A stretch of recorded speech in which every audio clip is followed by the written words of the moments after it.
Hey, planner friends, let's talk about goal setting. So, this is the Sterling Ink Common Planner that I think you've probably all seen, the goal breakdown page. I love this page. I've really found inspiration and motivation in setting it up and thinking through the headers.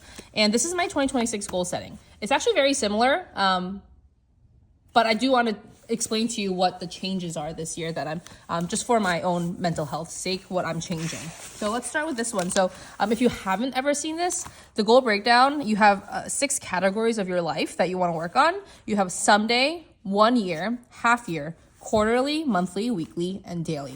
So the idea here is, what do you want to achieve someday in your life? How do you break that down into smaller and smaller components, right? So this is like your 1 year goal. What do you want to accomplish by that half year mark? What do you want to accomplish quarterly, monthly, weekly, and daily? So I actually found so much motivation here because I remember I saw a video by PaperMe Mia several years ago at this point, and she was talking about how she uses this page as habits that turn into milestones that turn into your manifestation. So habits on probably a monthly, weekly basis, monthly, weekly, or daily basis is things that you can do. You have complete control over your habits. You can accomplish these things on the monthly, weekly, and daily timeline. But if you have enough good daily habits, that will turn into milestones. And milestones are things that you cannot control it, but with enough good steps, you can get there. So for example, growing your channel to 1,000 subscribers. You cannot force 1,000 people to subscribe to you. But if you're very consistent with videos on a weekly basis, and you post 5 videos a week on a monthly basis, which means you're probably filming every day or editing every day, or you have daily habits to get you there, those will turn into those milestones. And if you have enough milestones, it will turn into the manifestation, like what you dream your life can be. So if you're like a social media content creator, if you hit 1,000 subscribers in the half year, then maybe you're hitting 5,000 in the year. And then you're manifesting that you can be a full-time content creator one day, right? That's your someday vision. So I really love the way that she had broken that down. And I love the idea that small steps lead to bigger steps.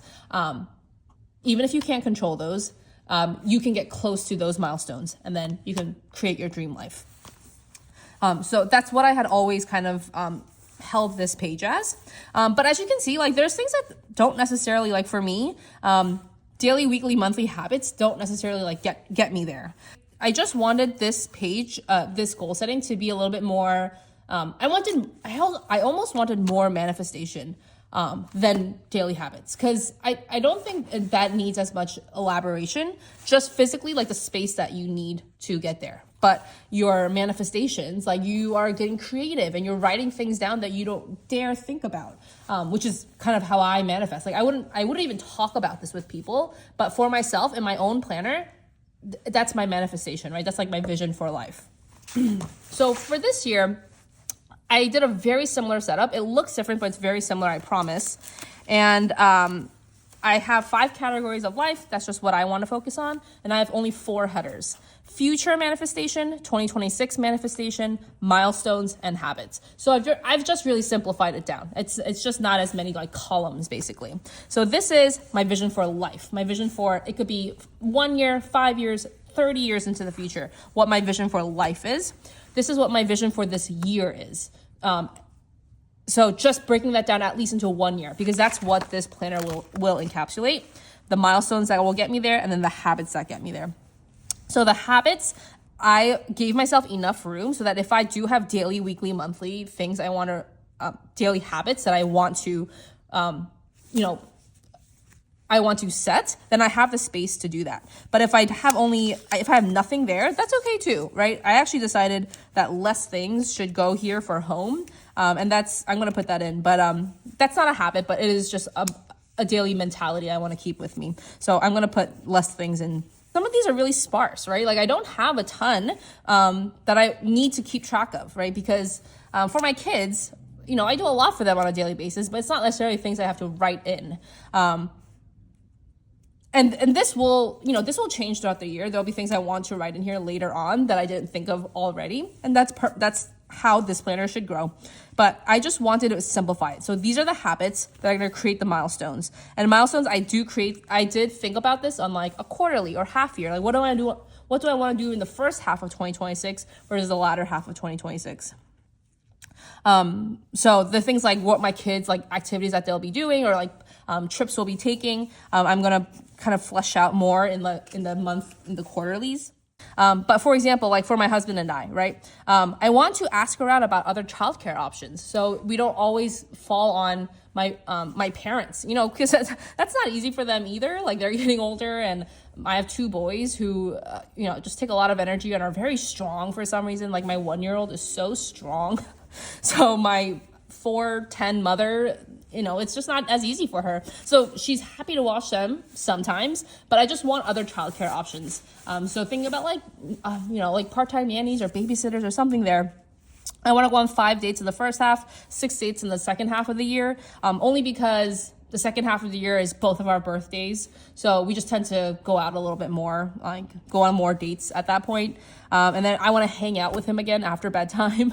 That is like so sad that I have to put that in my planner. But my kids don't go to bed. Like they're not like 6 p.m., 7 p.m. bedtime people. We're like, it's like 8 or 9 o'clock.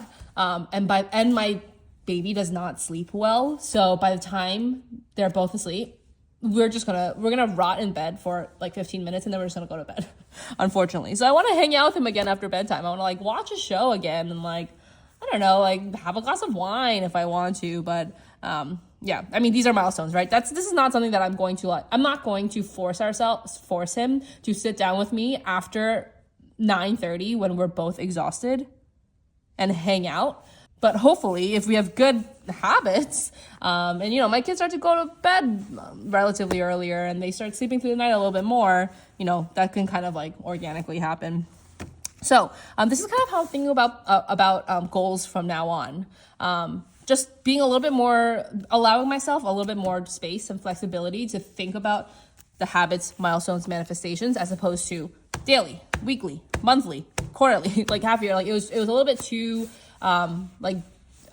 assigned for me. Like I just needed a little bit more room to think my life through.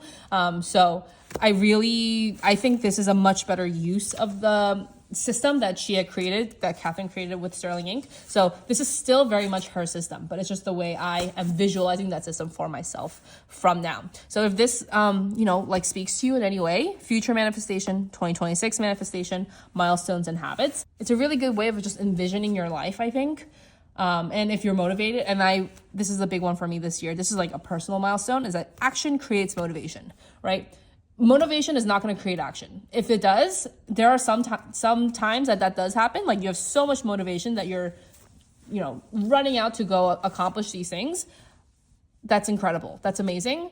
But that's just not always the case with life. That's just not always the case, right? But you have to just keep doing it, to fake it till you make it. If you keep doing it, it will create the motivation to keep doing it further. You just can't wait for that motivation to hit you, because that's just not going to happen enough to change your life. So action creates motivation, not the other way around. And that's why I'm saying habits this way. Like your life has to go this way. It's not always going to go. It's never going to go this way. So I really hope that you took away something from this video in terms of goal setting. And if it's not the first week of January when you're watching this, any time of the year, do it in February, do it in March, who cares? Do it in the summer, right? But that's like two mantras I'm keeping for myself this year. Action creates motivation, and less things. So please feel free to check out my other video to talk about less things in my 2026 stationary no buy year. Thanks so much for watching, and have a great day.